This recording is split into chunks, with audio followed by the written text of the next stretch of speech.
In 5, 4, 3, 2, 1. What's up, everybody? Welcome to another episode of the Genius Brain Podcast. We're going back to back on some of these things, man. Yes, sir. Hey, you know what I saw today, actually? Before I came here, Bart sent me a little New York Times post of fucking Joe Rogan. His podcast originally was only on iTunes, which I didn't know about that until recently, because I always just listen to iTunes podcasts. But when I started getting the podcast game, I didn't realize that you could put podcasts on Spotify. And then when I was looking for Joe Rogan stuff on Spotify, it's not there. He hasn't had his podcast on any other platform besides iTunes exclusively. Why? I don't know. Maybe he had a deal with them, but he was one of the OGs in the podcast game, right? Him, Adam Carolla, and a few other people. He just signed $100 million deal with Spotify to exclusively put his podcast on the Spotify platform. Wow. $100 million deal. 100. Yo, Spotify genius. Listen, you could offer me $12 and a fucking pack of Kit Kats, and let's get it popping. Like, we'll keep it exclusively on Spotify. But they wanted his content so bad that they offered him $100 million like multi-year deal. I think it was like, I don't know how many years it is. It could be like 3 to 4. I could look it up. I don't really care to. But for however X amount of years, it can't be more than 3 to 4 years. They offered him $100 million to exclusively put his podcast only on Spotify. And the crazy thing is, it's like, you got, like, who would have ever thought Joe Rogan would be, you know, one of the most popular podcast hosts? Dude, he just shit on fucking Dave Chappelle's deal. Dave Chappelle was offered what, $50 million for Netflix? 2 episodes. He's getting offered to do something he already does for fun. That he's already making probably like, what, I don't know, maybe like 10 mil a year on it anyways. Right. Just off of his own ads alone.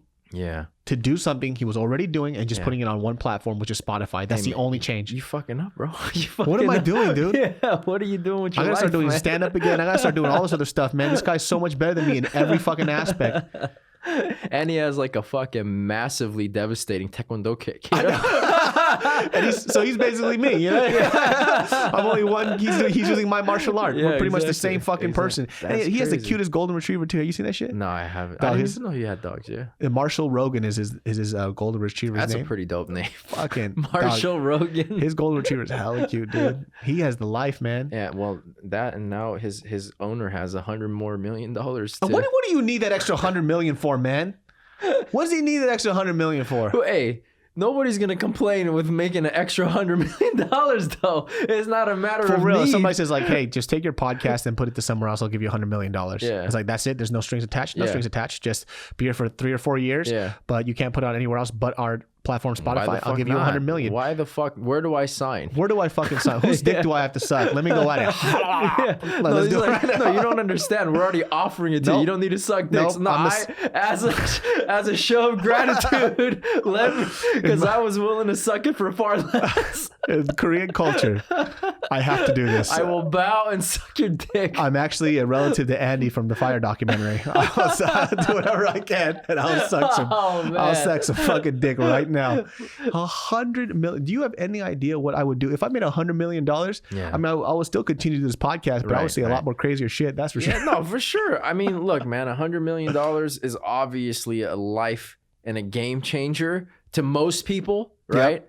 But I don't know if I would necessarily like drastically change the way I live, you know? You're fucking out of your mind, dude. You wouldn't drastically change the way you live? No. Like, in terms of like, I wouldn't all of a sudden just indulge myself in extravagance. You know what I mean? Oh, dude, filet-o-fish every day, dude. Well, it's not like you can't do that now, you know? It's different, though. It's different when you have money. When you have money, filet-o-fishes taste different, dude. That's true. I'll just take a bite and throw it away. Yeah, like, you know, I'm not eating it because I have to. I'm eating it because, you know, I can. I just want to. It's a different type of meal, baby. Just schedule fucking deliveries with McDonald's for every day of the week. I would have somebody work out my body for me. I just lay down on the floor. They move my legs for me.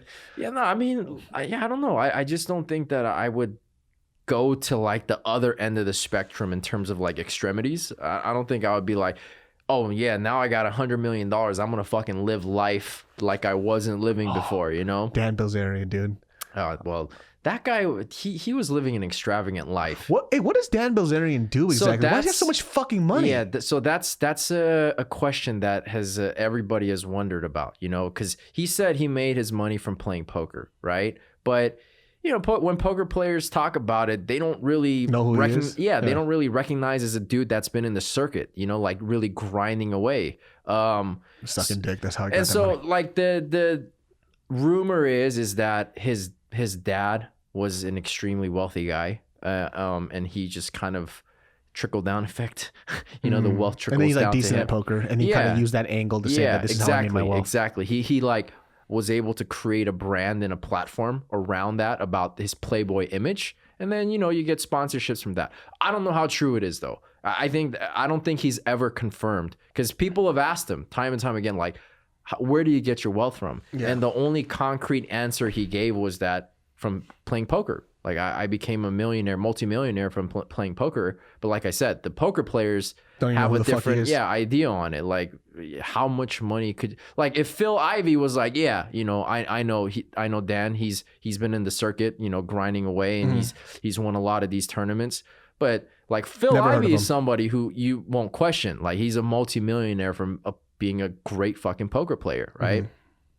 But Dan is like, nobody's like, who are you? Yeah, like, I mean, I've seen you in some tournaments, but that's not, about it. Yeah, you're not like a road dog. See, that makes me wonder too, because somebody told me too about Dan Bilzerian. He says that he doesn't, because he always has like these half naked bitches with him all the time, right? These gold digging bitches. And he goes, I think somebody told me, I think it could have been a Joe Rogan podcast where he was saying this, but he was saying that the women that he has around him, he goes, like, the women that are around me, like, they can't just be around me for the money. They have to like me for me.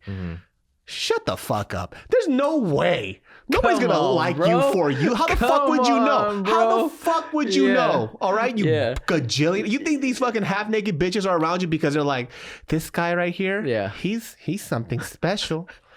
Dan Bilzerian, dude, for all that fucking money, you're dumb as shit. By the way, can we be best friends? And then, I talk this shit, but if I see him in person, you best believe. Exactly. I mean, come on, man. I mean, be real. Like, you don't have to fucking fake the funk. You don't got to front. Like, you got money, you got a lifestyle that these bitches want to be a part of, even if it means for a very short amount of time, they want to indulge themselves in that extravagant lifestyle, right?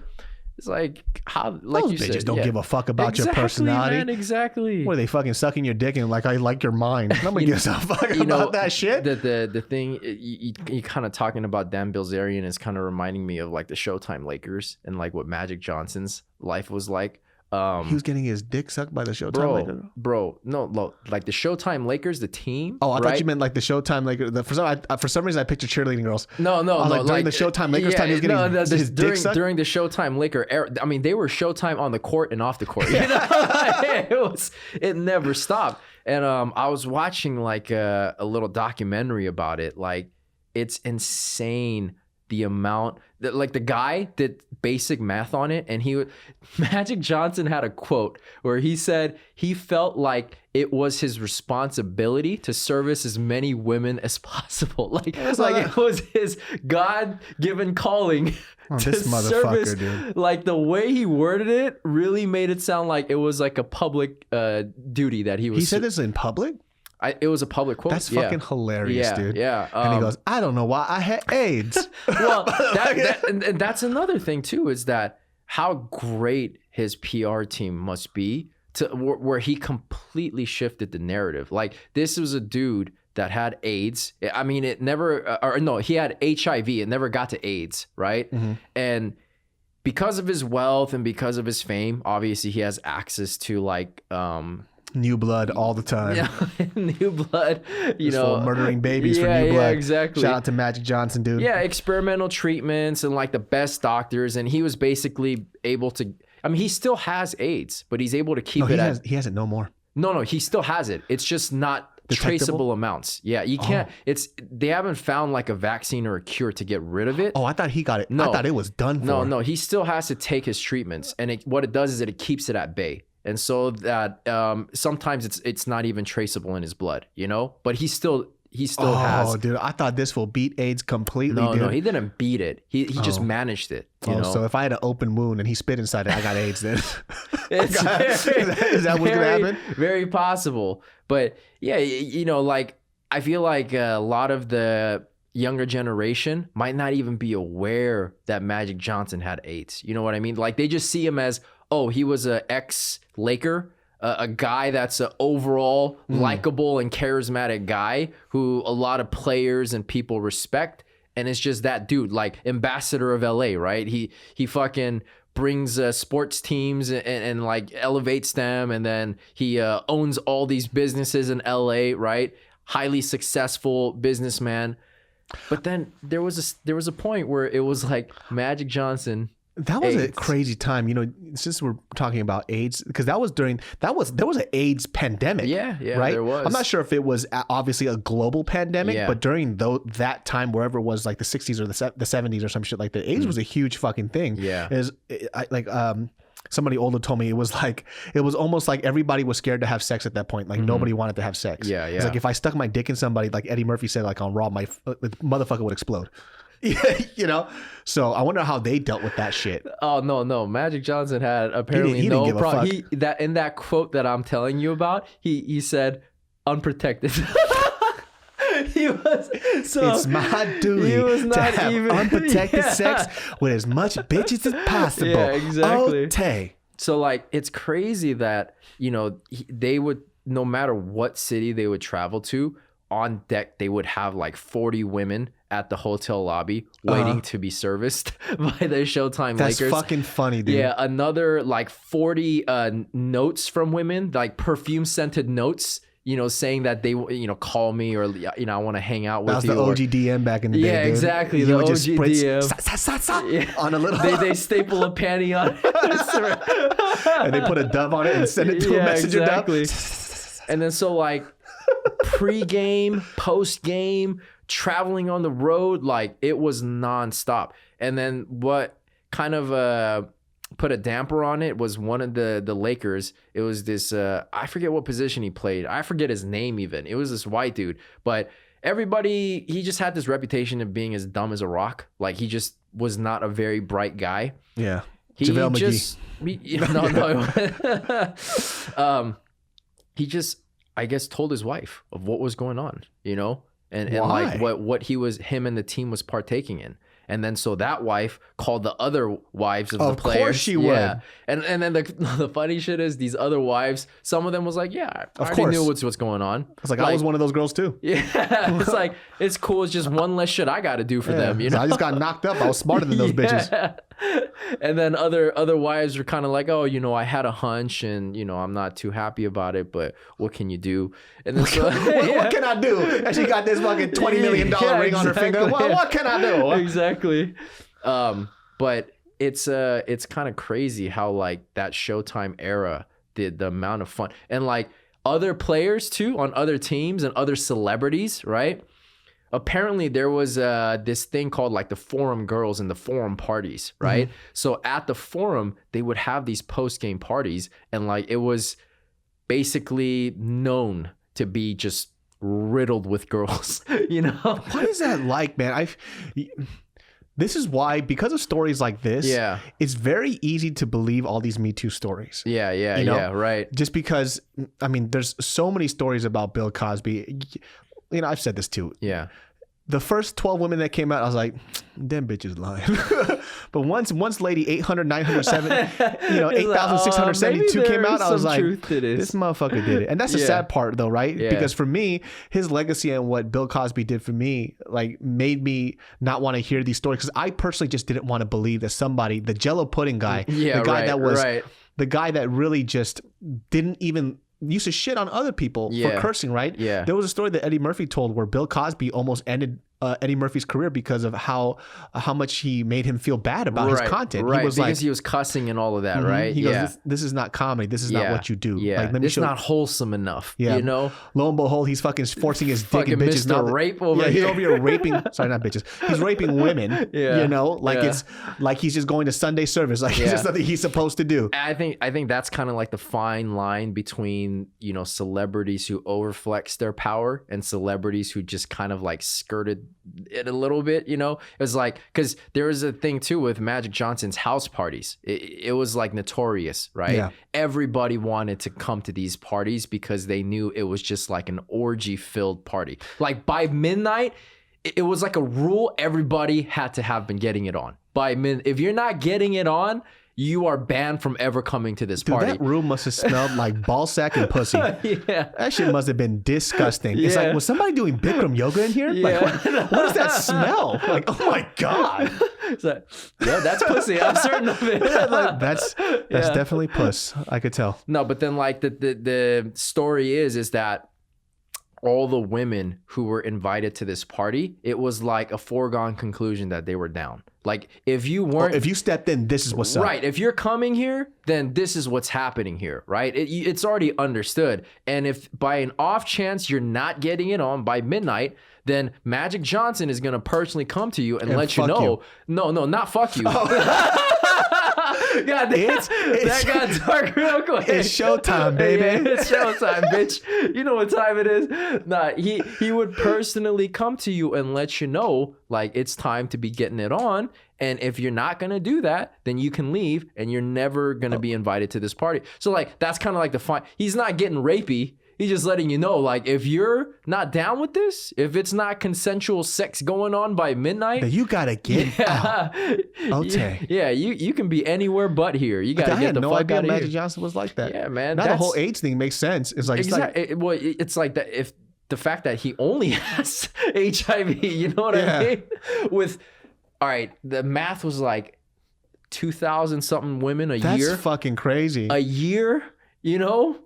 And your dick would fall off at that point. No, I'm surprised he didn't have leprosy on that shit. He had the energy, bro, because this was, like I said, pre-game, post-game, after parties. So he had like this insatiable appetite. Yeah, that he just couldn't would satisfy. Have like 6 to 12 women with him. Motherfucker, sex is tiring sometimes, y'all. Yeah, I know, right? That's just so exhausting. Exactly. You know, I used to go out with this one girl who, mind you, like I think a lot of the times, you know, guys joke about this shit a lot, right? Yeah. Maybe I'm just not the average human being. Yeah. But they're like, yo, like, I want a girl that wants to fuck all the time. I'm down with it. That's what you think. You know, people who say that shit, people don't got jobs. All right, you jobless motherfuckers. I don't know how Magic Johnson did that shit, but sometimes you tired. His libido was on another level. On some, this motherfucker was playing ball. If you play like slow-mo on some of his old games, his dick is hard.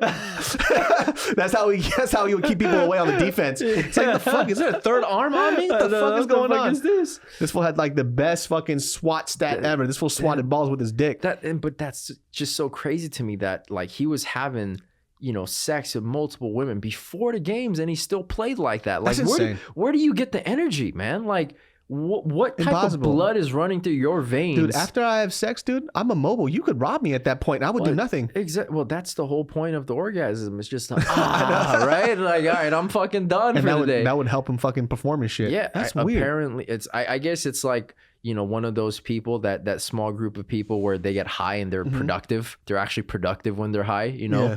I'll never look at Michael Magic Johnson the same way ever again, dude. Thanks to you.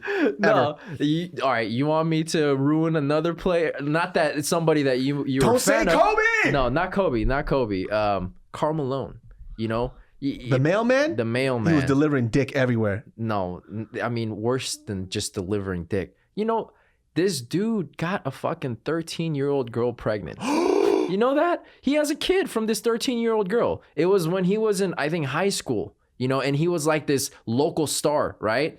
So Karl Malone fucked a 13-year-old? He's Tekashi 6ix9ine. He fucked a 13-year-old Apparently girl. Tekashi didn't fuck that girl, apparently. I'm sorry. And the parents of that girl didn't want to press charges because they didn't want to be the one responsible for ruining his career. Right, because he was a local hero. Damn, everybody dude. loved him, you know. Like, and it was like a small town, like a farm town. He's doing this for the black community. We're gonna have to take this one. And like he like denied, you know, this responsibility for the child too. This 8-foot child is not mine. Yeah. It's like, dog, the child's fucking 6'7" and he's 3 years old. And then, it's your kid. And then you know, he impregnated another girl. This motherfucker, goddamn. Yeah, and you know, I think and it's still in his teens too. And then he had twins. Oh, this fool got the player's curse, dude. Yeah, and I was like, yo, man, that was straight up rape. Karl Malone fucking fucked a 13-year-old girl. What do you find? And had a kid, not just raped her, got her pregnant and fucking, you know. So I talked about the whole Tekashi 6ix9ine shit, right? Yeah. You know, that little snitch. Yeah. And because there was a court case on him because in a music video or a video or something, he had a 13-year-old girl in there. One of his homies, like they were kind of running a train on her. I guess he was there recording and having fun. Right. Maybe not to those exact specifics, but he didn't fuck the girl. Yeah. And but he was there. Yeah. The girl was on his lap or whatever. Yeah. And I was making a point that, a 13-year-old looks like a fucking 13-year-old. Period. End of story. Right. I don't give a fuck. Right. Yeah. And some of the comments were like, David, you don't know 13-year-old girls now. Yeah, no shit. I don't know fucking 13-year-old girls right now. I'm a fucking adult. Right? What would he be doing talking to 13-year-old girls? He was like, you don't know 13-year-old girls. No shit, guy. The fuck? But here's the thing, though. No matter how much makeup you put on a 13-year-old girl, when you're like 18, you know that 13-year-old girl is a 13-year-old girl, period. I understand, though, like when they're like 16, 17, 18. Right. Then it's like if they put their makeup on right, it's kind of, visibly, it might be sometimes really hard to tell. Yeah. But when they open their fucking mouth and they're talking, it's like, that's a 13-year-old girl. Right. Also, 13-year-old, like I said, 13-year-olds smell like wet backpacks. They fucking stink. Like, I know for a fact they fucking stink. Like, I was a youth minister at a church. Some of my kids were 13-year-olds. Yeah. Those motherfuckers smell like shit. Yeah. But you know what, man, though? That they do have a point with the comment, because, like, when you are out in public now and you kind of see the standards that teenagers have to meet, almost, the standard of beauty, the standard of what it's like to be attractive, right? It's like, I mean, I feel fucking terrible for them, man. Well, we had that too. I think now it's just because social media has it so much in your face. Yeah, it's like... I mean, they definitely look better than... When we were 13 years old, like, definitely 13-year-olds looked like 13-year-olds. Yeah. There wasn't YouTube tutorials on how to do your makeup, how to dress or whatever. Right. But it's like, dude, you're fucking 13. Like, that's not what you should be focusing on, man. 13 is just... Be 13. Have fun. Revel in the fact that you don't have real responsibilities yet. You know what I mean? People don't want to do that, though. They definitely... Here's one of the most annoying things that I see. Just for somebody who's like, I'm 32 now, right? Here's a habit that you guys should know. If you're younger, older people know when you're trying to act like you're way above your age, and it's the most fucking annoying thing on earth. Yeah, no decent adult is gonna look at you and be like, well, this 20-year-old can speak like me, a 30-year-old who has a business and who has his life together. Right. When you do that stuff, you come off very disingenuous, and we kind of just entertain you. We go, okay, yeah, and then we move on. I'm not saying that you can't be mature for your age at the age of 20, but when you try to act like you're something that you're not, right? When you're not 20, you are gonna miss those. You're gonna miss that age. Be a 20-year-old. I'm not telling you to go out there and get drunk and get smashed and do all that other shit. Right. You should do it, but if you don't want to, that's not your thing, right? Yeah. But when you're that kid that always tries to act a little older than you are, it's really fucking obnoxious. For sure. I hate hearing that shit. When I go to these college shows sometimes, and some of these kids, they're very sweet, right? But they come up and they're like, yeah, these kids. I'm like, bitch, you are these kids. Yeah. You're just trying to act like you're something that you're not. Yeah. Like these other dudes, they're like, I went to this one school. These motherfuckers, the most irresponsible little fucks, just getting smashed on a weekday, right? But the thing is that I'm not saying that what they're doing is amazing. I'm just like, oh, they're just being, a bunch of 20-year-olds. That's what's up. Yeah. But this other kid, there's one specific kid that I remember. He was like, yeah, I'm not trying to be like them. I'm trying to be responsible with my shit. It's like, cool story, bro. Shut the fuck up. I don't care.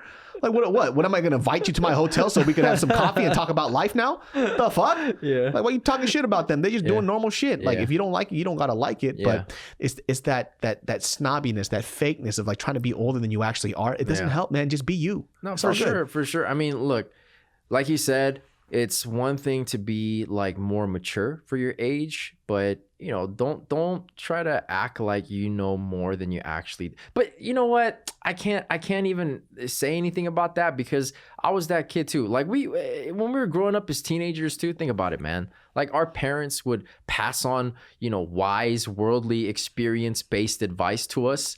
And we'd be like, nah, we know better. Or I know better. Yeah. You don't know what the fuck you're talking about. So it's just, I feel like kind of a nature of like a maturing process of always feeling like you know better. And then once you actually start to understand and know, you realize I didn't know shit. I think that what I'm talking about is the kid that thinks that they're the wise parent. Oh, okay. At the age of 20. Okay. Yeah, I mean, that's the annoying thing. Yeah. It's like when you think that you're the wise parent and you want to give, virtues of wisdom at the age of 19 and 20, it's like, dog, shut the fuck up. Or just have an opinion, and that's completely fine. But to sit there and then try to like, I'm mature. I hate the most annoying girl. So this is one girl. Her name was Don't. Her name was Jane. So she went to my church, right? This bitch used to annoy the fuck out of me. And the reason why is because she was dating an older dude at our church. So because she was dating the older dude, she was my age. She assumed that she was also the older person now. I've never gotten so irritated at a motherfucker in my life. And at church, I remember this shit. Like our Bible study teacher wasn't there. And so, you know, we're like, hey, our Bible studies teacher didn't show up. He didn't let anybody know. Motherfucker, I'm playing hoops, baby. And so I started, you know, everybody was leaving the class. Like, oh, they're not coming through. Like, well, guys, he's not here. But today I've decided that I'm going to lead Bible study. And I looked at it. I was like, the fuck you're not, bitch. You're my age. I just got up and I left. But she always wanted to make it a point to make sure that everybody knew how better she was than everybody else. I'm dating a guy who's so much older than me. See, and there's no way an older guy would date me if I wasn't at his maturity level. You know, that's like more of a superiority complex, and it just doesn't have to do with age. I mean, it even has to do with things like race, right? Like, you know, a classic example of that is dating outside the race because you feel like your own race, you feel ashamed or you feel like is inferior in some way. And then so like you get this superiority complex by dating like a white person, for example, right? And then you kind of look down on, you know, you guys, I don't date Asians. The fuck are you talking about? You don't date Asians. You're a fucking Asian, right? Like, what are you talking about? And then that used to bother me. It's like, look, if you want to be in an interracial relationship, that's all fine and good. But why you gotta shit on your own culture for that? Yeah, exactly. Why do you gotta look down on your own fucking people and your own culture? Like, that's who you are. But it's like almost a thing of like, what do you call that? Like transferring I forget the term for it, but it's like, because I have white dick inside of me, I too am white now. I too am white now. Too bad it doesn't work like that. You're still a little gooky. Yeah, exactly. Yeah, you're still a little gooky, huh? Everybody looks at you. They're just like, oh, you're that gooky that dates that white guy, and you think that you're white.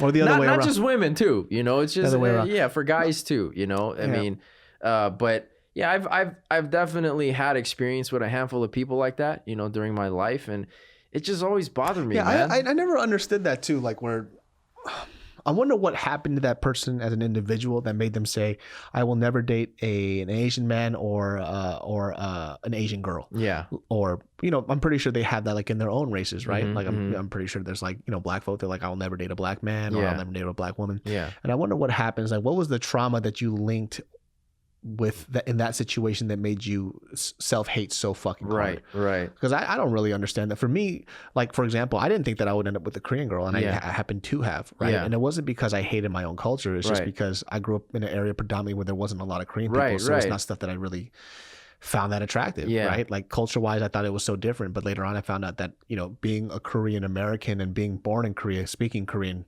having Korean parents, all that other stuff, clearly because I am Korean, it was important to me. It's something that's very important to me, right? And I didn't. So when I met Mariel and then we were connecting on Korean shit, I'm like, oh shit, I'm actually very happy that you're Korean. You know? No, I mean, that's the thing is that, look, there's nothing wrong with dating inside of your race and outside of your race. It's like, because, you know, when you kind of touching on what you're talking about is just kind of being able to share that culture, and maybe you want to pass that on to your kids. I do so bad. Yeah, there's nothing wrong with that. I want to teach my kids that you should beat your kids for no goddamn reason, and let them know that they got an ass whooping on layaway. That's what. Well, no matter what you do, you know when that ass whooping is coming. You gonna spank your kids? No, I'm not. Oh, I'm gonna try my best not to. You know, the thing is, in the YouTube vlogs, I'm not gonna spank them, but you best believe behind cameras, I'm slapping that kid up. That's something I've thought about a lot, man, because it's like, I'm gonna try my best not to. You know, our parents, their generation, the generation before that, I mean, they didn't have like information and education that we do today, which is, you know, you look at the statistics. I mean, negative reinforcement is shown time and time again not to be as effective as positive reinforcement, right? You know what I found out too, just from like personal experience, right? Like I know certain. I used to say this a lot, and I still kind of believe it sometimes, depending. But just from the stuff that I've seen in the past, like 7 to 6 years, right? And within the 7 years, a lot of my friends have had kids outside from JK people. They're new parents. I'm talking about people before them. Yeah. But a lot of these parents too, like they used to say like, oh, I had to whoop my kids because kids are very different. Like some kids just don't learn a certain way. Yeah. I'm like, I do believe that to a certain extent, right? Some kids are just a little more problematic than others. Everybody's a little bit different, right? All animals are like that. But these parents that I've seen that said that about these kids that are problematic and they have these bad habits, I've seen what they do. And I'm like, well, of course they're bad habits that you don't like is because half the time you think it's cute and you let them get away with it. Right. You know? They're like, because sometimes it's funny to them. Right. They're like, oh, that's cool, blah, blah, blah. And then they get upset later on when they get older and they have this bad habit. It was like, well, it's because you thought it was cute when they were younger. Right. And now that they're older, they think that it's okay. Yeah. Because you were all like, oh, I want them to be my best friend. And you chose not to be a parent first. And then you have this. So it's not like the kid's fault. Like the kid wasn't problematic since the jump. It's just that you wanted to be a fun parent, so you got a fun kid. That's all. Right. You know, if you want a kid to be a little bit more respectful and obedient, then you have to instill that. That's the thing is that what may be fun to you, like you have to have a broader perspective on things, and then you got to understand like what you might find as funny or cute or whatever. It's not what everybody else does. Yeah, exactly. You have to be aware of that, right? And so, not just with kids, but even something like pet owners, right? Dog. Yeah, like dog owners, right? Oh, it's fine. You know, he's just happy to see. What if that person doesn't want the dog jumping on them though? Dude, you know what I mean? Let me tell you something right now. When you bring that shit up, just fucking 4 days ago, I wanted to tell this shit on a podcast. I'm so glad you brought this up. I have a really close friend that I know, right? Yeah. I'm gonna say her name because I'm gonna bring her on the podcast to explain herself, right? This girl, I fucking love this girl to death, right? Like, if she wasn't a lesbian, if I was single, or maybe if I was a lesbian, she'd probably be somebody that I would probably have, you know, developed a relationship with. All these like criteria. If I was, she was. If something happened, if maybe our clits met up or something like that. Yeah. If I was a lesbian female, something would have happened, right? So this girl, hilarious. I find her so fucking funny. Yeah. But she is one of the best and worst dog owners I've ever seen in my life. Best dog owner in the sense she really cares about her dog. Yeah. But the thing that she doesn't understand as a dog owner is that just because you find your dog cute and you love it doesn't mean that everybody else will. Right. And she wants people to love her dog so fucking much. Yeah. So we're in the situation of COVID right now, right? Yeah. Some people are very weird and weary about touching other people's dogs because they don't want to get germs on the dogs. They transfer it over to you, whatever the case, right? I don't know the science behind it, but that's just how people feel. So she has this new dog. Shout out to you, Eunice. I love you very much, but you were fucking dumb in this situation. And I was so irritated at her because I'm taking her on my normal walks. And, you know, people know me in the neighborhood as a chubby Asian guy that walks 8 miles a day. They know this, right? Yeah. I look like Kim Jong-un. I'm walking around like it's pretty obvious. So I'm walking around and this bitch is so funny. This new puppy comes up and there's a family. Not a family. It's the mom and the kid. They're on a picnic blanket outside, right? And her dog off the leash starts roaming towards them, right? And you could tell just by looking at them, she was already a little uncomfortable, right? Uncomfortable because the kid likes dogs and he wants to pet it so bad, but she already told him not to. And I heard this verbally. She goes, "No, honey, you can't pet the dog." And then as the dog is walking closer and closer to the family, she's just like looking at her dog, not doing anything. And I'm like, "Hey, go get your dog," right? She goes, "No, my dog's sweet." It doesn't matter if your dog's sweet. They're not comfortable with your fucking dog. Exactly. What are you saying, right? And she goes, "Oh, he won't bite." She goes, "Okay." She doesn't give a fuck that he doesn't bite. She doesn't want your dog near them because the kid wants to pet the fucking dog. That's the thing, man. And so this girl, as she's doing this, right, I'm literally watching her and, I'm sorry, it wasn't off leash. She did have a leash on the dog, right? And I'm like, "Bring your dog over here," right? She goes, "Okay." It's like, "Oh, my dog's really sweet." She says it again. I'm like, Eunice, they don't fucking care. They just don't want your dog near them. Look at their face of discomfort, dude. You know? the mother looked. I mean, it's not even a racist thing. The mother just looked petrified, like, "Get your fucking dog away from me." And she goes, "Oh, I'm sorry. Now, if you know that this person doesn't want your dog near them because of the whole social distancing thing, right, which is something that they verbally communicated, what would you do? Would you bring the dog towards you or would you walk up to the person to grab your dog?" Right. She goes over, gets like fucking a foot away from them and picks up her dog. And the lady's like this. Yeah. And I'm like, "Bitch, you have no nunchi whatsoever, dude." Like, nunchi is like bad. common sense, right? And I'm sitting there, I'm like, and as we're walking, I'm like, "What the fuck was that? Yeah. Why did you not see this woman who was clearly uncomfortable with you shoving your dog in their face?" And she goes, "No, my dog's sweet." I'm like, "Bitch, I will choke you the fuck out. That's not the point."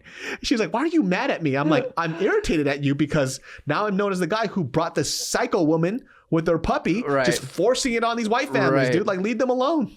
No, that's the thing is that I feel like, you know, some of these pet owners, look, and there's nothing wrong with loving your pets. That's all fine and good. But don't be oblivious to like how other people feel. Because think about it. What if in that situation, maybe the mom or maybe even the kid has a past trauma? Maybe they got bit by a dog. Oh, yeah. And they have allergies or some shit. Right. Yeah. Or have allergy. Like you can't assume that how you feel about your pet is the same way that other people are going to feel about it. And so like, you know, I see some of these pet owners like who don't, put their dog on a leash, right? And the dog is going wild, nuts, running up on people, licking. That's not something they invited into their life. They didn't say, let this dog jump on me and lick me and fucking have them invade my personal space. Like, if people who own pets don't understand that, shame on them, you know? I mean, their dog's a very sweet dog. Yeah, it has nothing to do with how sweet their dog is. She just thinks that everybody should love her dog the way she loves that thing. You just gotta respect other people's fucking space and property. This girl's so fucking funny. She treats her dog almost like it's an actual like person child. We're at a bridge, right? She goes, hold on, stop. I gotta show my dog this bridge. She goes, look, it's a bridge. This is a bridge. Cars go under it. This is an overpass. I'm like, you fucking dumbass. Your dog doesn't give a fuck. What are you saying? She goes, this is the bridge. Yeah. Cars that are going under it. Remember, bridge. I have footage of it. I recorded it on my phone because of how ridiculous it is. I'm like, this woman has lost her fucking mind. Yeah. She's insane. Yeah. She's becoming one of those dog people. She goes, my dogs are so much smarter than yours. It's like, no, your dog's a regular fucking dog. Your dog is a dog. Dog, you have some of those friends that show you like videos of their kids and like, dude, my kid's so smart, and it's like the most basic shit ever. Dog, my friend sent me a video of his kid showing colors. Yeah. The kid's fucking 2, and he goes like, see, dude, my kid's so smart. Yeah. He knows the difference between yellow, blue, and red. Like I told him this block was red, and he's like, nah, it's yellow. I'm like, dog, your kid only did that now he's 2. Your kid's fucking dumb. He's like, you might be slightly retarded. Like, I'm sorry. Those are people who are just out of touch with reality, man. Like, it's not grounded in like, I don't. Oh, I'm sorry. I said the R word. Apologies. I had to put that out there. Apologies. I keep forgetting. I'm learning.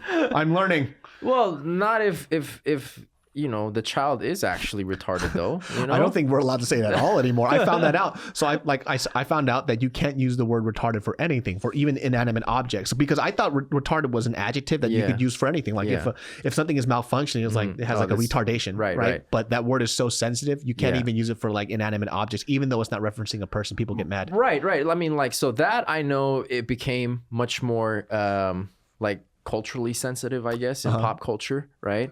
To use that. But what if there's like the child actually has mental retardation, like they're suffering? I think you have to say he's mentally challenged, mentally blunted or something. I don't fucking know. I don't know, because I don't have anybody in my family that I know who is of a retard. Who's of a retard. So I don't know what the proper term is, but I know it's not retarded though. It's like mentally stunted. Mentally challenged. I mean, like, I don't know what the mentally proper challenged either. I don't know what it is, but I don't know what the proper. But that's term. Definitely not the word to use. Yeah. Nah, bro. I mean, look, man. One time when I was a young kid in Korea, right? I was out in the countryside because that's where my mom's family's from. And, you know, we're talking about farms, and then they're kind of behind the times, right, in terms of technology and everything. Just a very slow pace of life. I saw this cow, and it was just right there. So I was like, I've never fucking seen a cow in real life before. I went up to the cow, and I started petting it, right? I was like, oh, good cow, right? And this guy fucking out of nowhere starts going, I'm like, oh, shit. Scared the fucking shit out. So I thought he owned the cow, right? And then he was mad that I was touching his cow. But then I realized he was not saying anything. It was just noises coming out of his mouth. I was like, it scared the shit. I was like, bro, 10 years old or something, right? Scared the fucking shit out of me, right? I fucking ran. I booked it. I fucking ran to my grandparents' house, and I told them, like, dude, this dude just fucking ran up on me and started like making noises and yelling at me. I was just petting a cow. And then they're like, what do you look like? And I described to him, oh, he had a bald head. And it's like, oh, that's just Dooshik, right? That was his name. I was like, Dooshik. I was like, what? Dog, I was like, what? Just to give you guys a reference, like, usually if your kid's named Dooshik, he's probably a little R-worded, dude. Like if you just go, Dooshik is like, that was the thing. He's like, oh, he's just the local retard. Like, you know, like it was already known that he suffered from mental retardation, you know, or he was, I'm sorry if that's not politically correct, he was mentally challenged. Yeah. And he just fucking roamed the streets doing whatever, you know. And that's like some village shit. Yeah, it's like literally a village over there. And like people just already knew. So they're just like, oh, that's just Dooshik. You know, that's just Dooshik being Dooshik, you know. Dooshik is such like a country bumpkin ass name, dude. Yeah, it's like an old fat like Dooshik. Yeah. And then so I was like, oh, okay. And like, you know, at the time, like I couldn't really grasp it, but I was like, I kind of understood on some level he just has something wrong with him. So when I saw him again, fear turned into just kind of writing him off now. Like, oh, you just crazy, you know? Yeah. Because he did that shit again. He started like making noises at me, and I was just kind of like, all right, that's cool. That's just Dooshik, dude. Yeah, that's just Dooshik being Dooshik. You know, like it's just what it is. What it is. But yeah, I do know that people have become much more sensitive to it, and I'm not being insensitive to it.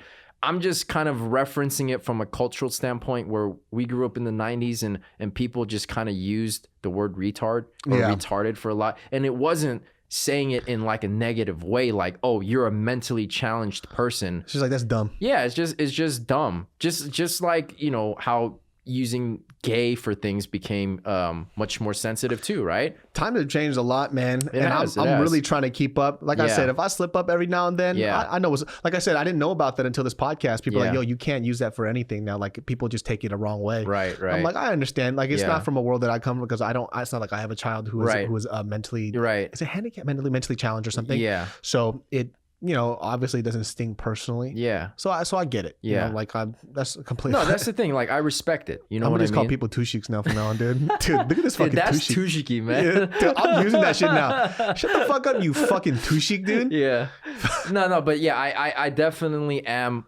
That kind of ties into the whole dog owner thing. It is being aware of like how it might come across as somebody else, right? And then so I got to be respectful of that. Like, yeah, I come from a time where we just kind of used it passively without even thinking about it, and it wasn't necessarily like such a strong derogatory word. It was just such a common word. Yeah. But then once it started getting to a point where, you know, it started becoming more offensive to people, then it's like, okay, I got to be aware of that and I got to respect that, you know? And if a certain group of people or just people in general are taking offense to it, then that's fine. Like, I wonder when, I'm always like in this weird place with when it comes to saying offensive stuff and it comes to comedy, right? Mm-hmm. Because comedy is such a weird space because I feel like if it's for the laugh and the joke is executed right, you can say whatever you want. Right. My greatest example is like Dave Chappelle. He did that. Yeah, I saw that when he's talking about it in his stand-up, right? Yeah, you know, Dave Chappelle talks about that stuff, and it's just, I feel like in the guise of comedy, we can lose a lot of things. If I don't find it funny, I'm allowed to not find it funny, but I don't think people should be canceled for it per se, right? Even with that guy Shane Gillis, when he did that, he was that comic that was supposed to be hired on SNL, and he was talking about how Asian people are disgusting or something like that, right? The reason why I found it highly offensive and I was kind of irritated was because it wasn't a joke. It was just him saying like fucking Asian people are disgusting, right? There was no bit. So, you know, other comics disagreed. Some comics, like Joe Rogan, said that he thought it was a bit, and I was like, nah, Rogan, you off on this one. That wasn't a bit. Like, I know what a joke is. That wasn't a joke. He was just being an asshole, right? Specifically not him. It was like, I think that's his brother or some shit was being kind of weird with it. But then people are like, yeah, he should be canceled for it. I'm like, I don't know about canceled. You know, like, I'm allowed to be upset about it. I'm allowed to flame him for that shit. Should you cancel him? The human side of me, or the you know, the millennial person's kind of like, maybe he should. But the comic sides of me, like, nah, I don't give a fuck. But that's the thing though, man, is like people are so fucking sensitive now. You know what I mean? Like we're in cancel culture, right? You get canceled for anything and everything. And so like people are so kind of afraid, I guess, to do certain things, say certain things. And look, man, it's like we're human beings. You're allotted mistakes. You know what I mean? You can make mistakes as long as you own up to it, you recognize it, and you improve on it, right? Like, all right, if you're fucking raping people over and over again, that's not, you know, that's not a mistake. That's just that's who you are. You fuckface. That's just that's a whole nother thing. But if you genuinely weren't aware or just had like a lapse in judgment even, right? And might have said something or did something that was offensive and you didn't realize it at the time, but then you realize, oh shit, I fucked up, and you own up to it. It's like, dude, people should be allowed that opportunity. That's not something that's like a privilege. You know what I mean? It's something that we as human beings, no matter what your age, race, generation, like, we're all gonna fuck up at some point. But people like to act like they're fucking perfect. That's why. That's the fucking problem. It's like, oh, how fucking dare you? Yeah. It's like, what, bitch? You don't make mistakes? Like, I fucking made a mistake. I'm sorry. You know what I mean? If you're genuine about it and you own up to it, that's one thing. But then if you're not owning up to it and being like, oh no, like what I said was completely right. Asian people are disgusting motherfuckers. Like, they smell. Yeah, I stand by what I fucking said. Fucking Dooshiks. These fucking Dooshik. Those damn ching chongs. I mean, then that's a different story, right? Then people have a little bit more, I guess, right to get riled up by that. But yeah, man, like, people are gonna fuck up. And I guess because of the technology culture that we're in today, it's just a lot more magnified, right? Yeah. If people fucked up back in the day, like, it would really have to hit the presser. There has to be a statute of limitations on what you fuck up on and how much you can forgive.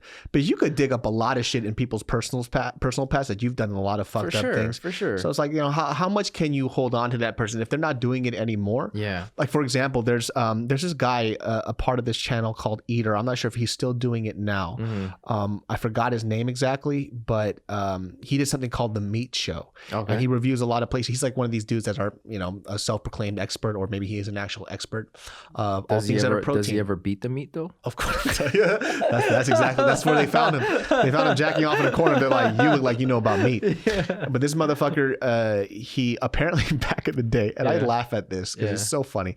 But you see him now doing reviews of specific steakhouse, and he gets flamed online because he uses like very, very hoity-toity words to describe meat. Mm-hmm. He goes, "Oh, the meat has a cheese-like funk and it's ethereal, and the spinalis dorsi," and like how he talks about food. Sometimes people think it's pretentious. Yeah. For me, when I watched a couple of his videos, I didn't think it was pretentious. I think he just does a good job at explaining food, and I like it. Or maybe he's just passionate. Maybe he's just passionate about it. Maybe you have a small vernacular, or you have a very tight vocabulary. Your dictionary is this small, and you don't understand what he's saying. I understand it. You dumb.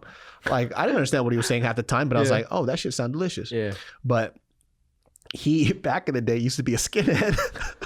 Oh shit. He used to be somebody found out that he used to be a part of a skinhead rock band, and he was like a skinhead. Wow. So he was a full-on racist dude, and he had like skinhead tattoos and everything. Yeah. But you see him now, and the chefs that he reviews, one of his close friends is like this Japanese chef. Like, he eats foods of all different races, of all cultures, loves different cultures now, and he expresses his love and appreciation through food and the meat that he eats, right? Yeah. So I look at somebody like that, and he was somebody who was a skinhead 20 years ago. I'm forgiving of that shit. No, for sure. I'm like, 20 years ago, he was young, and he had stupid thoughts and ideas. Yeah. He's not that person now. Right. We're moving on from that. I don't even need to bring that shit up. Exactly. Right. So I think there's like a statute of limitations when it comes to somebody fucking up. Yeah. It's not like he expresses those things now. Yeah. His close friends are, Asian, Mexican, whatever. Yeah. He lives in a very culturally diverse area. He is culturally diverse. He's eating a lot of different foods. He's shining light on a lot of different people's and different cultures' foods. So clearly he's not racist now. Yeah. And I don't know why people feel like he had to take a hiatus for a little bit too. And I wasn't watching him at this time, but apparently he took like a year break or 6-7 month break because people were upset of his past.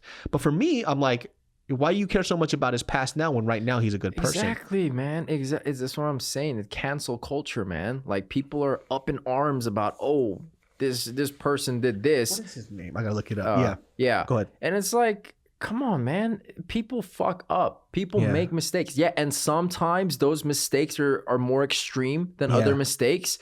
But if you learn from that and you moved on from it, don't fucking bring it up like it's the present. You know what I mean? Yeah. And like a good example of that situation is like American History X, right?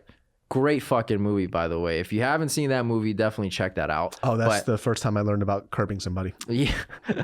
Curb stomping. Yeah. You know? There he goes. Nick Sorson. But yeah. Nick Solaris. Nick Solaris is his name. Solaris. There you go. Okay. Yep. He was a skinhead.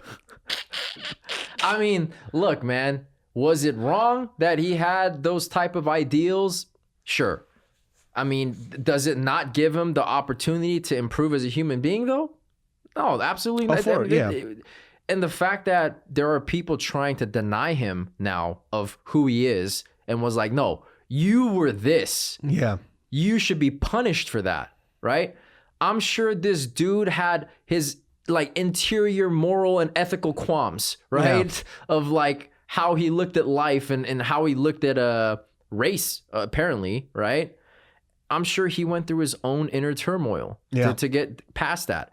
Maybe he's even been punished in some ways, right? To have those type of views and have that type of lifestyle. So who the fuck are we then to like pass judgment on people and be like, nah, man, you can't fucking hide this shit. You deserve to be punished in the present for, you know, if he committed a crime, like he killed somebody, that's a different story, right? Yeah, like he was a murderer that wasn't convicted for his crimes. Right. I might feel a certain way about that shit. But if it was just kind of like hate crimes or he didn't do anything too serious. I'm reading this right now. So what he goes, I was a British kid who wound up falling in with a group of white pride American nationalists. So I guess he immigrated to the United States when he was like a teen or some shit. So he has like a New York British accent. It's a little weird. It comes in and out. Yeah. And he goes, when I was a part of this group, I believed the hateful things that they believed and helped spread the message.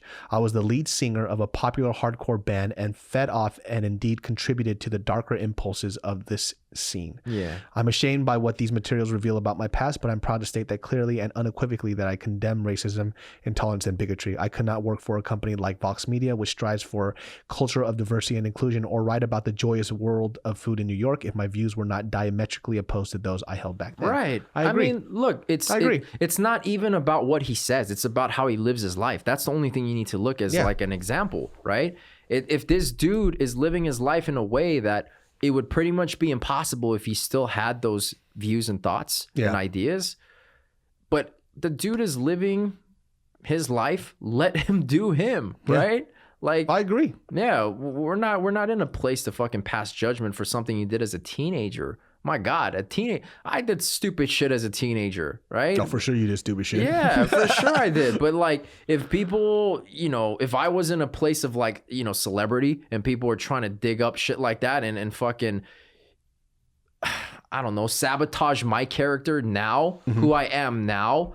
No, who I am now is as a result. It was a process. It was a learning process. I did stupid things, made stupid mistakes, right? But the important thing is that I learned from it and I improved from it. You know, it's not that I stayed in that same space. And I think sometimes too, people confuse that thing of, you know, when people like us sometimes give advice or we say things with a lot of like gusto or we're riled up about shit. It's not from a place of I don't make mistakes. It's like I could see myself making those same mistakes too. A lot of the times too when I give advice is because I've already made that mistake already. Yeah. So it's coming from a place of learning. Right. So it's a representation of what I've done in the past, and I'm only trying to pass on wisdom, or what I think is wisdom anyways, so you don't make the same mistakes that I do. Right. That's all that it is. It's not from a point of me saying that I'm perfect. Yeah. You know? No, I mean, I give like a personal anecdote from my life where it has to do with race, right? Like when I was younger in elementary, you know, I faced a lot of racism, primarily from white people, white kids, right?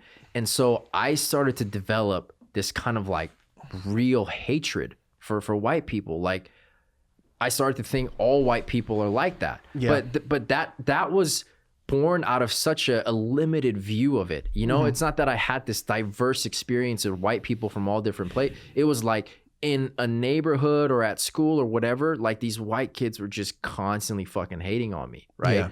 And I got into fights as a result of that too. But what started to kind of turn it around for me was that one of the parents of those like group of white kids who was basically saying racist shit or whatever. I mean, to be honest too, it probably stemmed more from ignorance for them rather than like actually being racist, right? But that lady, the mom of those kids was so fucking kind, you know? And like, she would always kind of go out of her way to like make me feel welcome, like even invite me to their house. But then it would feel weird as fuck because I'm like, your kids are hating on me, but at the same time, you're so welcoming and inviting me over, telling me to like. She was trying to jump you, dude. trying to fucking bury me in the backyard. No, but like, yeah, she would like bake like a banana cake, you know, and like. Oh, that's that white people shit baking, yeah, dude. Yeah, man. White people so good at baking so shit. like, that started to even at that young age started to open up my mind. Like, oh, it's not just white people, you know, it's just like these small group of fucking kids who are deciding to be the way that they are because they don't understand, maybe because I'm so different from what I eat different things from them. I speak a different language than them. And from a place of like misunderstanding, you know, and ignorance. That's the hard part when you're super angry and upset is kind of detaching yourself from that situation and saying, this is just a bad instance because of this, and I can't judge that whole group as a whole, because I would hate for that to happen to our culture too, right? So like even with the you people stuff, right? Like I didn't walk away from that situation saying like I hate all white people. Right. All I said was I hate old white women. Now from here on out, old white women, you guys are a fucking no-no to me, dude. Who wasn't even an old white woman. It was it was an old Mexican lady, dude, disguised as a white woman with 3 chihuahuas in her stroller. What the fuck did I just hear? I was like, what the hell is going on? And then she took off her mask and she was a black woman. I was like, oh shit. Yeah. It's like that fucking Robert Downey moment in Tropic Thunder. Yeah. Lance.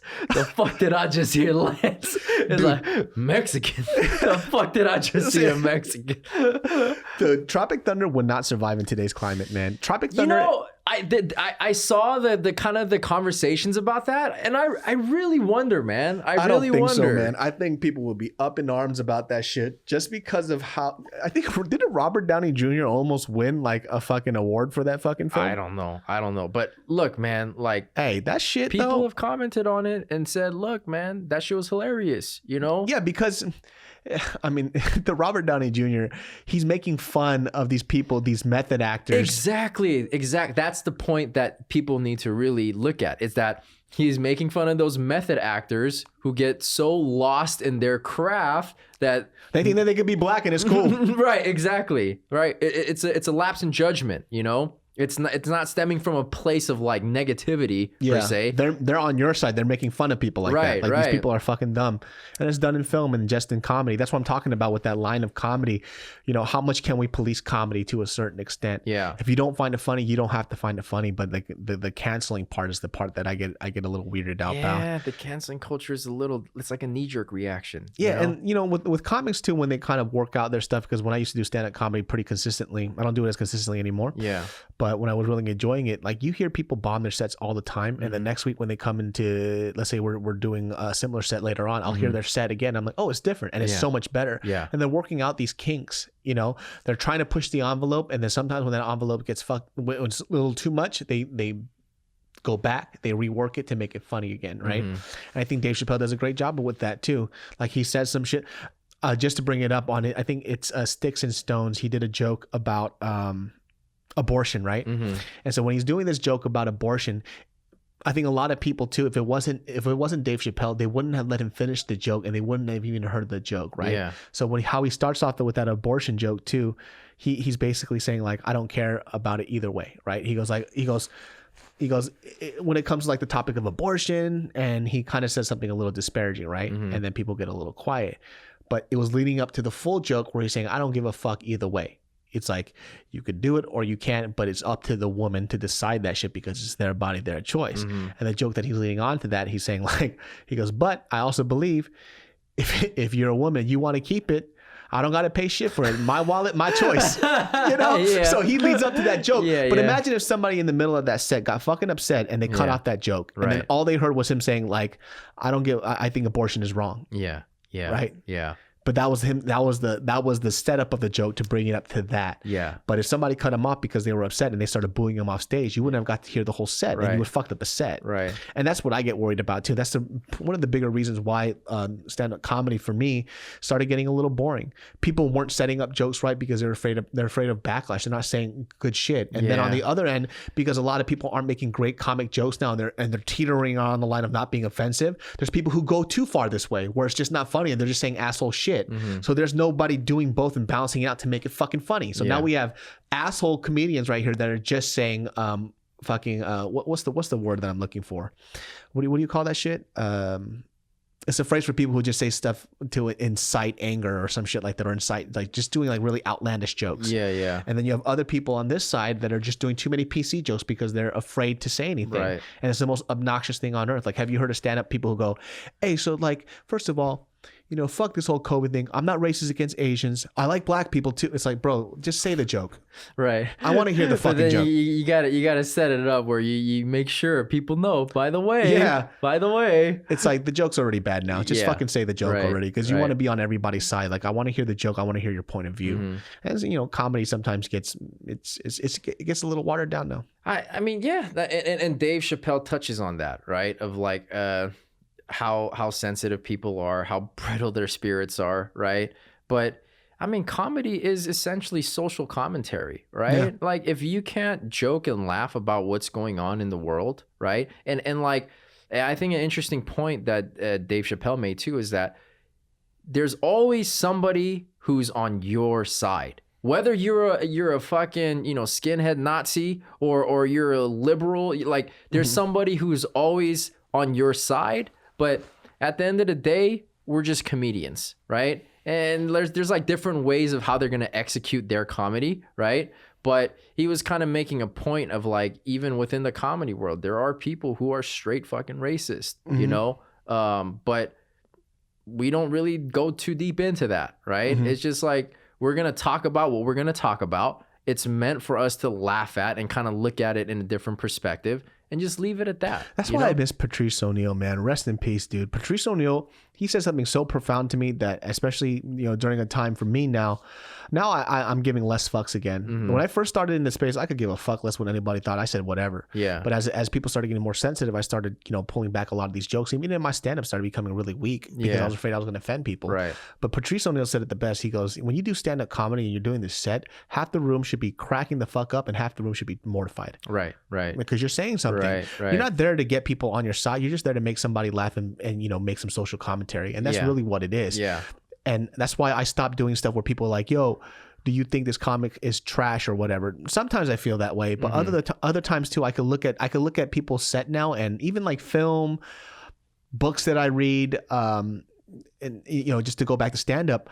Now I could say, I can see why that's funny. I don't find it funny. I don't have to say that it's trash. Yeah. Like, for example, Dane Cook never laughed at a single thing he's ever said. Yeah. Just because with his jokes, I could complete his jokes before he says it. He goes, don't you hate it when you're in a parking lot and then your car screeches and he goes, Wah!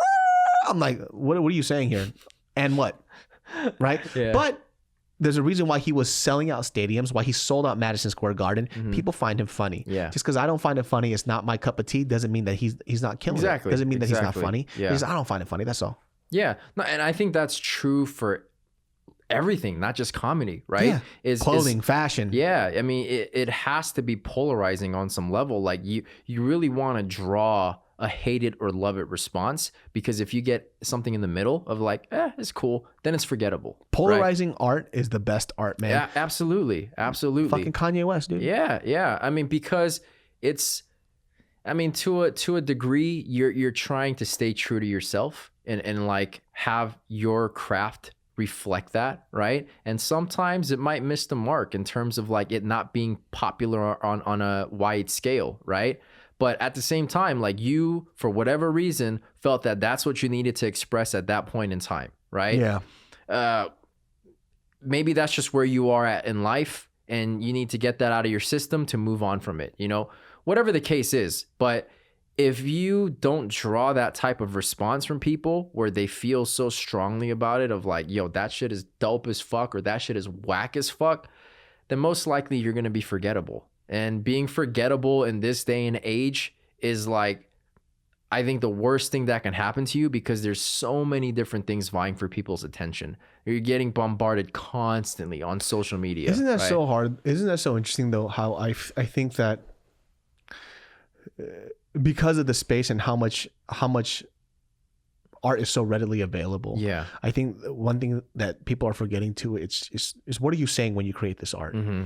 And so a lot of the times, and this is how I say it anyways, a lot of people keep on putting out white tees. Mm-hmm. Like, this is what you're doing. Mm-hmm. They go, oh, I started up a clothing brand. I started up this and that. It's like, cool. Thanks for showing me your white tee.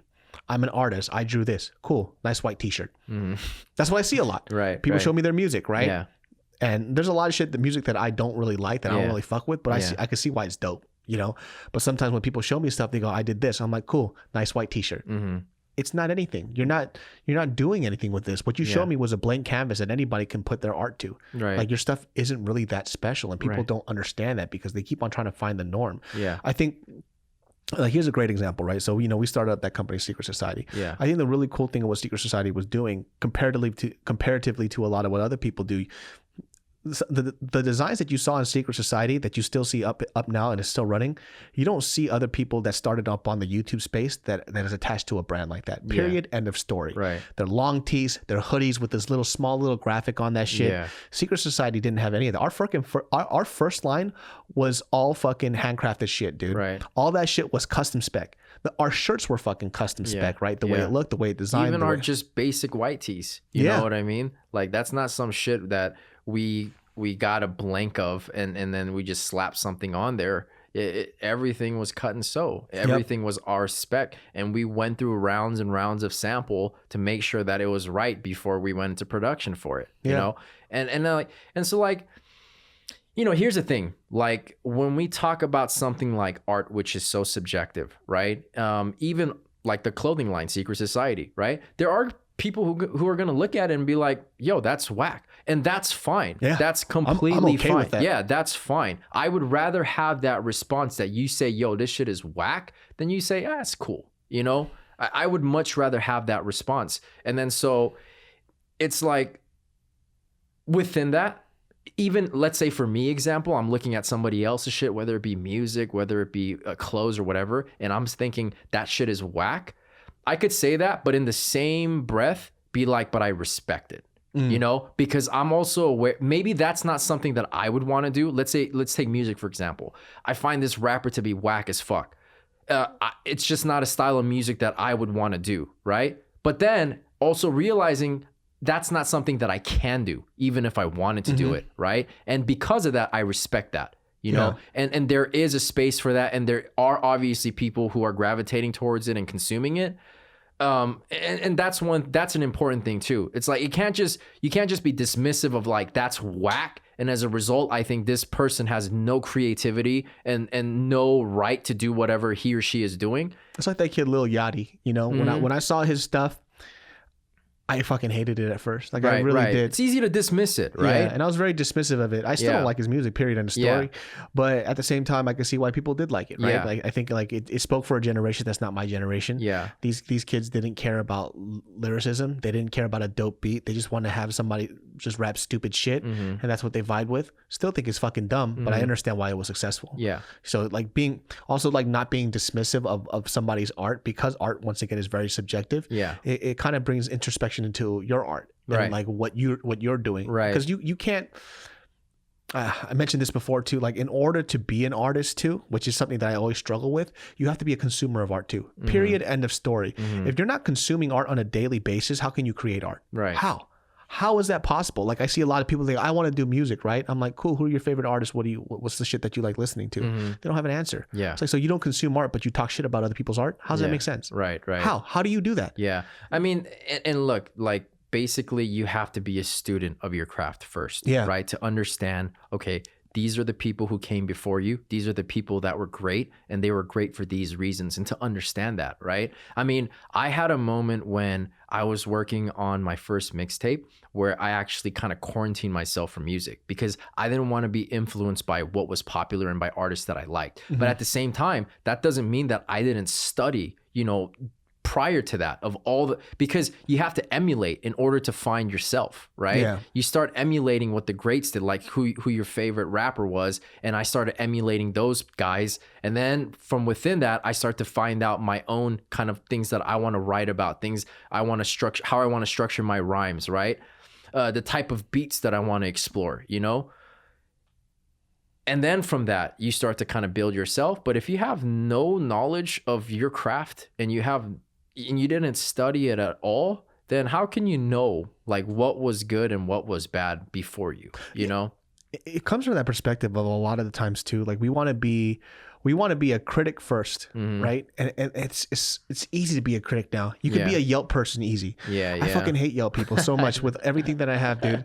Yelp is such a blessing and also such a curse. But I see all these people too who are critics. They talk about food technique, how things should be cooked when they've never picked up a pan in their life and their food fucking sucks, man. I hate that shit so much because cooking is also an art. Yeah, no, absolutely, it is. Yeah. And so like, don't be a critic if you haven't walked the walk yet either, right? It's easy to be a critic. It's easy for us to sit there and judge what somebody else does, but when you haven't walked when we haven't walked in their shoes, you really don't know what's going on. But that's the thing though. It's like the technology caters to that, right? Like pre-Yelp, you know, like would you have the balls to go up to the fucking, you know, restaurant owner or to the head chef and be like, yo, your food fucking sucks. And I would love that shit. And I'll tell you why, for these reasons, because it wasn't cooked well and you did this. And no, right? But then when you're just some random anonymous person, you know, on the internet who can basically write things without repercussion, without even realizing how much it might hurt this business. That's why Jonathan Gold was a fucking saint, man. He said he would never write negative reviews because he understood like the power that he had. And his job, his job wouldn't be to like criticize restaurants, because his thinking was if they are that bad, then they're going to fail on their own anyway. Well, I 100% agree. Listen, I'm only saying this because you fucked up Yelpers. I was one of you. I was your king. He's one of these guys. I was one of these guys, dude. I was one of these motherfuckers. _so. That's right. And I was like, they'll never know it's me. No, this is prior to YouTube, right? Like Yelp was around, or maybe I was on YouTube at that point, but I didn't really care. And I didn't really publish the fact that I had a Yelp or anything, right? But when I didn't like food, I kind of rated these restaurants based on what I thought, what I thought the food was about. Yeah. But at a certain point, this is before I even owned a restaurant, I was like, I'm fucking up somebody's living. You know, I started taking on that personal responsibility of like, you know what, if this food's not good, this restaurant is not going to last. I don't have to go out of my way to give them a 1-star because I hated the way their pad thai taste. Right. Leave it alone. And I'm writing this stuff of like, oh, like this is an authentic pad thai. It's like, what the fuck do you know, David? So what do you know about authentic pad thai? You fat Korean fuck. Like, what are you sitting here judging this person about what their pad thai should taste like? Maybe that's just how they like to make it, and you don't like it. It is what it is. I do understand the Yelp thing of allowing us to find places that we like and dislike, so we don't make those same mistakes, which is kind of cool. But sometimes when people go on these reviews, they fucking destroy them, and it's like, why did you have to go out your way to do that? You know, there was no point. I do give 1-star reviews, but if I give you a 1-star review, it means I absolutely fucking hate you. Like you did something to me beyond the food service. Right. Like they were actually offensive. Like when I walked in, you went, hello, you know, you did some shit like that. But other than that, I either give 4 or 5-star reviews and that's it. I mean, I think I've probably written maybe like 2 1-star reviews in my entirety of like Yelp existing, and those were very unique circumstances where, like you said, it was beyond the food. Like, I've had tons of places where the food was not that good, but like you said too, like it's not something that I necessarily have to write about. Like, what's the point? If their food is this consistently bad, then they're probably gonna fail on their own. You know. And that's why I really respected Jonathan Gold, somebody who's such a big and respected food critic. Like he could easily destroy a business, 100%, you know, with one bad review, but he recognized that he had that power and took responsibility for it. And so he kind of had the same mindset. That fool was an honorary Asian dude. He blew up so much. You know, if you guys don't know who Jonathan Gold is, he was a very well-renowned food critic. And the thing that he did really, really well, rest in peace, was that he decided to give people he gave street food prestige. right? Yeah, He gave food that a lot of people didn't think deserved that type of respect, because the food that people kind of revered were fancy restaurants, right? Like you have the foie gras, right? The caviar and all this other stuff with these really high expensive, highfalutin ingredients. Yeah. Jonathan Gold would go to places that were like Sichuan noodle spots. Right. He would go to places like, Mariscos Jalisco, right? They do like the Jalisco, tacos dorados, right? Which was a street truck, right? Yeah. They did seafood, like mariscos, right? Yeah. And he would give him his rating of food, the Jonathan Gold star. Yeah. Right. Yeah. And he started setting up a standard that great food didn't have to come from a fancy restaurant. Right. There's great food right under your fucking nose this whole time that other people, local eats, they knew how amazing the stuff was. Yeah. That's why Jonathan Gold to me was the golden standard of what food should be. Yeah. He ate food. He didn't say how it would make him look. He said, how does it taste? Yeah. And that's all he cared about. Yeah. If it tasted amazing, you got that gold standard, and it popped off. Yeah, no, for sure. And like he kind of broadened the horizons too of like ethnic foods, Yeah, man. He brought a lot of ethnic foods was his shit. I appreciate that guy a lot. Yeah. And then some people, capitalize on it. Like I won't say it by name, but there's a joint where Jonathan Gold really likes their chili cheese fries and, things like that. It's just kind of hole in the wall fast food place. And then after they got kind of the Jonathan Gold approval, they ramped up their prices like 100%. I want to know what it is. 200%. What is it? Fuck, now that you put me on the spot, I'm blanking out on the name. It's the Hat. No, it's in like mid Wilshire area on Pico. Fuck, what was the name of this place now? Have I been there before? No, you haven't. Yeah. And I tried it. And I'm like, this is good, but you guys are charging me like $10 for chili cheese fries right now, Yo, you see how expensive In-N-Out is now? Is it? Is it expensive? They hiked up the price. It's based on inflation. I'm more surprised about how fucking expensive Carl's Jr. is now. Oh, I haven't been to a Carl's Jr. in a hot minute. Carl's Jr. to buy a meal now, it's like $12. Their $6 burger is over $6 now. Really? Yeah, it's not. The whole point of the $6 burger, Carl's Jr., was that it was under $6. It's over $6 now. Like Carl's Jr. is not cheap to eat at no more. An average meal was like $12, $13, man. And the thing is, I remember like this was I think about 3 or 4 years ago. Yeah. I went to Carl's Jr. Late at night because I was just craving their spicy chicken. I looked at the menu. I'm like, whoa, this place is fucking expensive. I guess because this place is 24 hours, they have to make their costs higher, right? And then I went to another Carl's Jr. like a year later, and then like prices were still high. And then I talked to somebody about it, and they're like, yeah, Carl's Jr. prices are high now.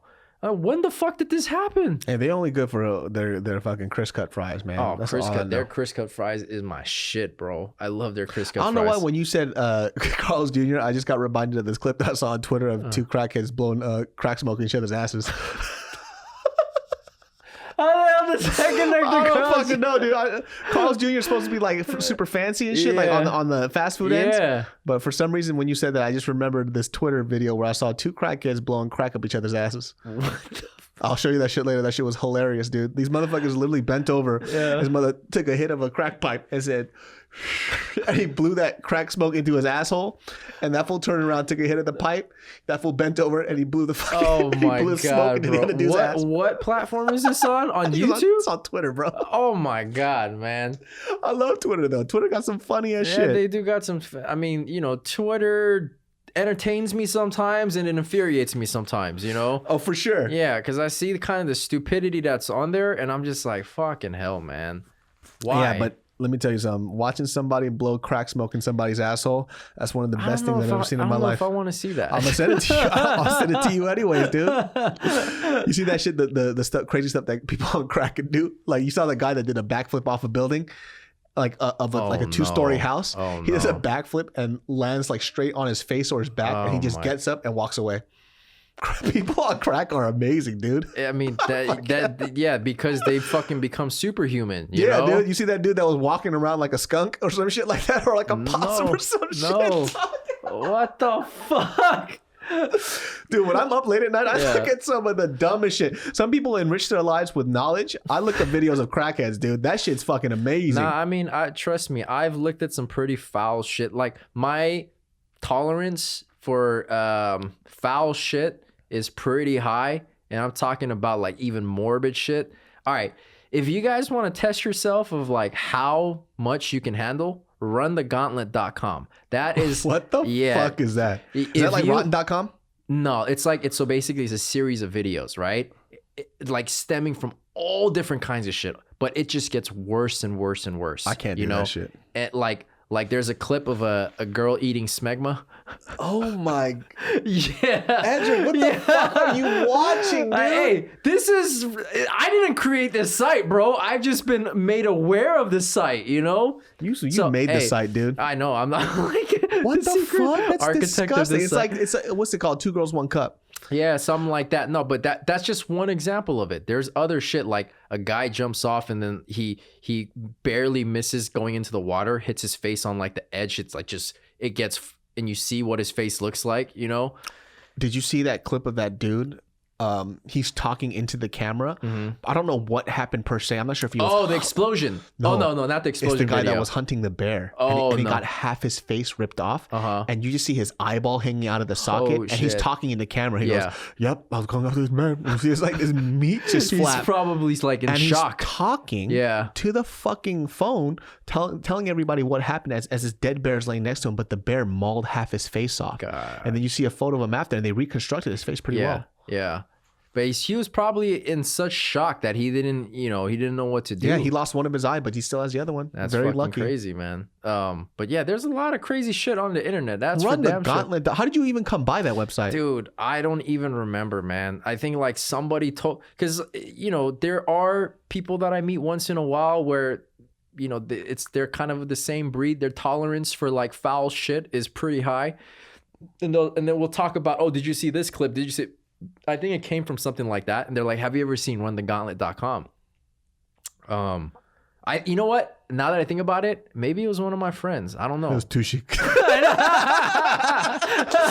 Well, on that note, Dooshik came in and he was like, let me show you something, dude. That's what he was screaming about. He's like, runthegauntlet.com. This Korean fob who speaks no other English. He knows runthegauntlet.com. Yeah. Runthegauntlet.com. Like, what the fuck? What the fuck English? Is that? What the fuck is that? You just visited. Well, guys, this wraps up this episode of the Genius Brain Podcast.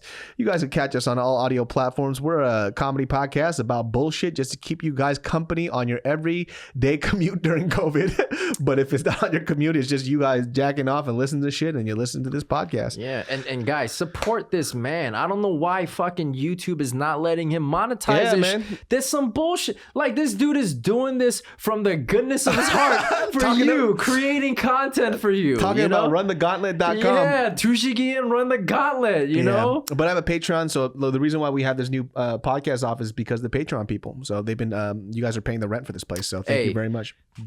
Dave told me how much money he put into this place, how much time he put into this place. Support this man. Yeah, for real. I had a lot of smegma for this room. You might as well have, with the amount of money he spent, so. Yeah, but thank you guys for supporting us on the Patreon, man. Without you guys, stuff like this doesn't happen. So I'm glad you guys are liking the free content, and this is what it is, man. Appreciate y'all. So you could catch Ed at Ed2 on Instagram. If you guys want to check out Secret Society, go check that shit out. SCRT, by the way, it's not spelled the full word secret. SCRTsociety.com. Mm-hmm. Same handle for Instagram, Twitter, all of that. So find us, check us out, tell us whether you love it or hate it. We'll take both of it with open arms. And I'll fucking kill you if you hate it. I swear to God. We'll see y'all next time. All right, peace. Peace.